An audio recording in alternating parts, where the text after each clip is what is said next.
କିପାଇ ଚାତୁରୀ ଦେଖାଉ ଗୌରୀ ଏରଙ୍ଗ ରହିଲେ ହେଲା।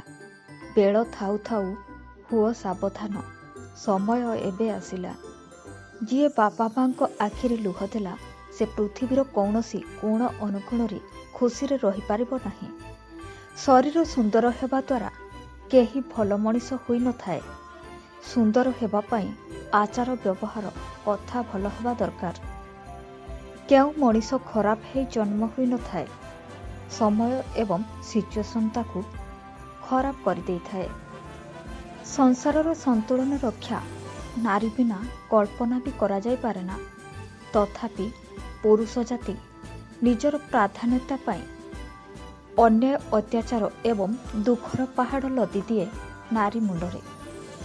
ନିଜ ମା ଏବଂ ସ୍ତ୍ରୀକୁ ସବୁବେଳେ ଗଭୀର ଇଜ୍ଜତ ଏବଂ ସମ୍ମାନ ଦିଅ, କାହିଁକି ନା ଜଣେ ତୁମକୁ ଦୁନିଆକୁ ଆଣିଛନ୍ତି ଏବଂ ଆଉ ଜଣେ ସାରା ଦୁନିଆକୁ ଛାଡ଼ି ତୁମ ପାଖକୁ ଚାଲି ଆସିଛି।